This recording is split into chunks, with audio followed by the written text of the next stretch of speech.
Market को समझने की कोशिश करेंगे कि हमारे साथ मिडास फिनसेप के मैनेजिंग डायरेक्टर राजेश बंसल जी जुड़ चुके हैं। राजेश सर, स्वागत है आपका द बोनस में। नमस्कार सर। सर दर्शकों का अब बहुत बहुत स्वागत है। सर बाजार को अब उम्मीद किस चीज से? मदर ऑफ ऑल डील्स हो चुका, हमने देखा काफी पॉजिटिव लिया गया, लेकिन बाजार में बहुत ज्यादा असर हमने नहीं देखा। बजट है, बजट को कितना पॉजिटिव लिया जाए? कोई सर ऐसा पॉजिटिव ट्रिगर नजर आ रहा है कि जो मार्केट को सपोर्ट देगा, बाजार में एक अच्छी खासी तेजी देखने को मिलेगी?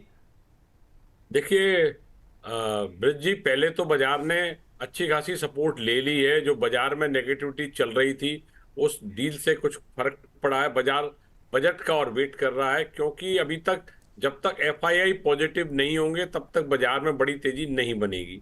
तो एफआईआई का पॉजिटिव होना हमारे लिए बहुत बहुत जरूरी है। और एफआईआई, क्योंकि अब बजट 2 दिन दूर ही है, तो एफआई बजट के वेट करके ही फर्दर एक्शन लेंगे। इसलिए बजट बहुत इंपॉर्टेंट ट्रिगर होगा इस मार्केट के लिए। एफआई देखना चाहेंगे गवर्नमेंट का क्या पॉलिसी विजन है, क्या डॉक्यूमेंट है, क्या आगे प्लानिंग है, क्या टैक्सेशन पे गवर्नमेंट क्या बोलने जा रही है। तो इन सब बातों के मद्देनजर रख के इसलिए बाजार थोड़ा उसको वेट के लिए तेजी से नहीं बढ़ रहा है। अदरवाइज पॉजिटिव हो चुका है, क्योंकि नीचे से अच्छा बेस बाजार ने बना लिया। और पहली बार देखिए ब्रिजी, 2 दिन लगातार बाजार प्रीवियस डे हाई के ऊपर बंद हुआ है। कल भी प्रीवियस डे हाई के ऊपर बंद हुआ और उससे पहले भी प्रीवियस डे हाई के ऊपर बंद हुआ।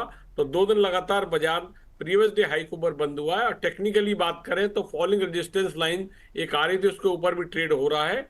तो ये सब पॉजिटिव संकेत बाजार दे रहा है और बस बजट की वजह से वेट कर रहा है। तो इसलिए मैं समझता हूँ थोड़ी सी तो पॉजिटिविटी बाजार में आ चुकी है। अब वो बाकी बजट के बाद देखी जाएगी कितनी बन, वो कितने दिन और कंटिन्यू करेगी। लेकिन सर एक ही रात में पूरी दुनिया बदल गई, मार्केट की हालचाल पूरी तरह से बदल गया। जैसे हम लोग कमोडिटी अगर मार्केट देखें तो सोने चांदी में हमने देखा ज़बरदस्त वोलेटिलिटी देखने को मिल रही। प्राइजेस में 20% की गिरावट आई। चांदी में हमने 3,66,000 का भाव देखा, तकरीबन 4,20,000 से गिरा। गोल्ड की बातचीत की जाए तो उसमें भी हमने गिरावट देखी, सिल्वर में 8% की और गोल्ड में 6% की। हालांकि वहां से रिकवर हुआ मार्केट। सेम यही हाल अमेरिका का भी रहा। सा अमेरिकी बाजार में भी हमने ज़बरदस्त गिरावट देखी, उसके बाद रिकवरी। सर ये सब क्या जिस तरह से इंडिकेट कर रहा है? जैसे मैंने क्रूड ऑयल का भी जिक्र किया, ब्रेंट क्रूड $60 पर चला गया है। डॉलर में लगातार गिरावट थी, हालांकि कल रिकवरी आई है। कैसे देखते हैं सर इन सब ट्रिगर्स को? बहुत ही अच्छा नहीं है। बहुत लार्ज वॉलेटिलिटी हर असेट क्लास में हो रही है।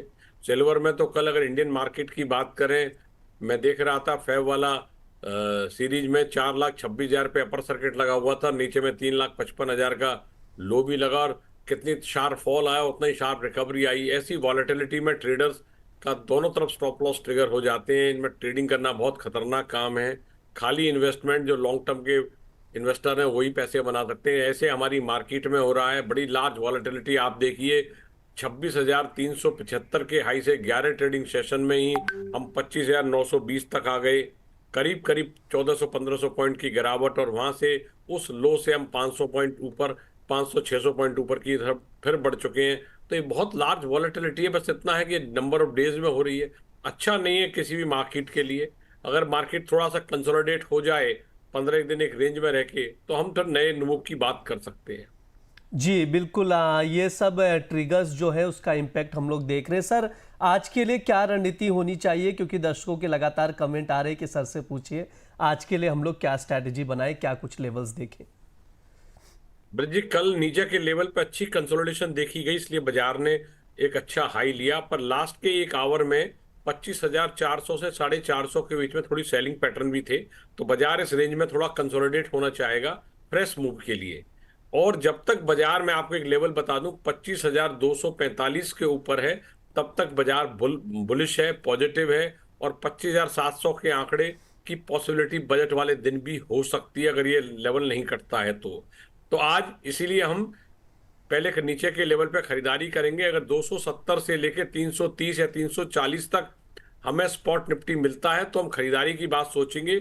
245 के नीचे स्टॉप लॉस लगाएंगे। इंट्राडे टारगेट 460 530 तक के हो सकते हैं और 550 भी टच हो सकता है, ऐसा मेरा अनुमान है। और अगर 25,500 के ऊपर निफ्टी आज अगर बंद हो जाता है या थोड़ी आधा घंटा ट्रेड हो जाता है तो मान के चलिए बजट में बहुत तेजी आ सकती है। 700 तक के लेवल हम देख सकते हैं बजट वाले दिन ही। तो इसलिए पॉजिटिव मोमेंटम बनाए रखें। 245 के नीचे जरूर हम बिगड़ डिक्लाइन की बात सोच सकते हैं, उससे पहले कोई डिक्लाइन की बात हमें नहीं सोचनी चाहिए। जी बिल्कुल, यहाँ पर गिरावट में खरीदारी की सलाह दी जा रही सर की ओर से। 25,270 या 25,330 के लेवल पर खरीदारी करके चल सकते हैं। 25,245 के नीचे स्टॉप लॉस लगाए। जो टारगेट होगा 25,400 से 25,530 तक का रहेगा। देख सकते हैं स्क्रीन पर सर की ओर से मेंशन किया गया है। तो इसके अकॉर्डिंग ही आप लोग रणनीति बनाकर चल सकते हैं जो लेवल्स बताए जा रहे हैं। सर बैंक निफ्टी पर भी एक व्यू जानना चाहूंगा आपसे। बैंक निफ्टी भी पॉजिटिव है। नीचे मैं लेवल्स तो नहीं दे पाऊंगा, हाँ मैंने कैलकुलेट नहीं करे, पर बैंक निफ्टी जब तक 59,910 के ऊपर है तब तक पॉजिटिव है। और बैंक निफ्टी के 1000 पॉइंट की रैली के लिए तैयार है। 60,400 500 भी जा सकती है। तो बैंक निफ्टी अभी पॉजिटिव है। 59,910 एक बहुत बड़ी सपोर्ट है। बैंक निफ्टी फ्यूचर की बात कर रहा हूं मैं। और 60,900 तक के भी टारगेट बैंक निफ्टी फ्यूचर में आपको आने वाले दिनों में देखने को मिल सकते हैं। तो बैंक निफ्टी में भी निफ्टी की तरह पॉजिटिव एटीट्यूड, पॉजिटिव व्यू के साथ ही सौदा करें। जी सर, बहुत बहुत शुक्रिया सर, आज की चर्चा में जुड़ने के लिए, समय देने के लिए बहुत बहुत धन्यवाद सर। थैंक यू सर, नमस्कार सर।